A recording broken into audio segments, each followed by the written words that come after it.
अस्सलामु अलैकुम वरहमतुल्लाहि वबरकातुह।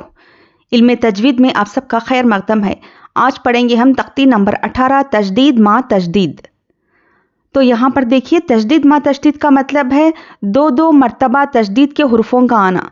दो दो मरतबा इस तरह तजदीद आए तो किस तरह से दोनों पे सख्ती करते हुए पढ़ना है, तो वो हम यहाँ पर सीखेंगे। ठीक है, चलिए शुरू करते हैं। अऊज़ु बिल्लाहि मिनश शैतानिर रजीम। बिस्मिल्लाहिर रहमानिर रहीम। आइन लाम ज़ेर इल, लाम या ज़ेर ली, इल्ली, या वो पेश यू, इल्लियू, नून ज़बर ना, इल्लियूना, या ज़ा ज़बर यज़, ज़ा काफ ज़बर ज़क, यज़्ज़क, काफ खड़ा ज़बर का, यज़्ज़क्का। तो यहाँ पर देखिए, तजदीद पे सख्ती अच्छे से करना है, ना कि यज़्ज़क्का यज़्ज़क्का बोलना है। दोनों पे भी सख्ती बराबर से करना है। यज़्ज़क्का, या ज़ाल ज़बर यज़, ज़ाल काफ ज़बर ज़क, यज़्ज़क, काफ ज़बर का, यज़्ज़क्का, रो पेश रो, यज़्ज़क्करु। रो पर ज़बर या पेश हो तो हम रो को पुर पढ़ेंगे। मीम ज़ा पेश मुज़, ज़ा मीम ज़बर ज़म, मुज़्ज़म। अब यहाँ पर देखिए, मीम पे तजदीद है तो हम यहाँ पे गुन्ना भी करेंगे।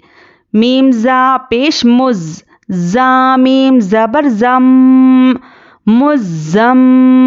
मीम ज़ेर मी, मुज़्ज़म्मी, लाम पेश लो, मुज़्ज़म्मिलु। मीम दाल पेश मुद, दाल सा ज़बरदस्त, मुद्दस, सा ज़ेर सी, मुद्दस्सी, रो पेश रो, मुद्दस्सिरु। आइन लाम ज़ेर इल, लाम या ज़ेर ली, इल्ली, या ज़ेर यी, इल्लियी, नून ज़बर ना, इल्लियीना, इल्लियूना, यज़्ज़क्का यज़्ज़क्करु, मुज़्ज़म्मिलु, मुद्दस्सिरु, इल्लियीना। तो देखिए, समझ में आया ना अब आपको किस तरह से तजदीद पे सख्ती करते हुए यहाँ पे हमें पढ़ना है कि दो दो हुर्फों पे बराबर से तजदीद पे सख्ती करना है, और ज़ाल को क्या है, एक सख्ती भी करना है तजदीद में, और इस लेटर पे नरमी भी करना है, यज़्ज़क्करु। तो तजदीद को दबाकर भी पढ़ना है और ज़ाल को नरमी से भी अदा करना है।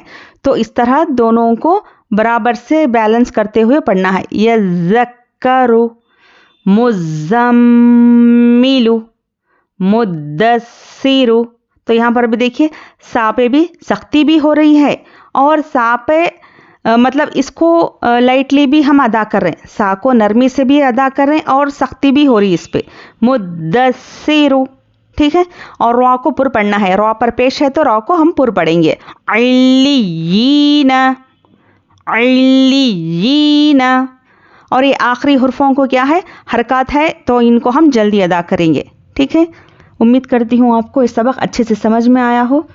ठीक है, तो अच्छे से सुनिए और बार बार प्रैक्टिस करिए।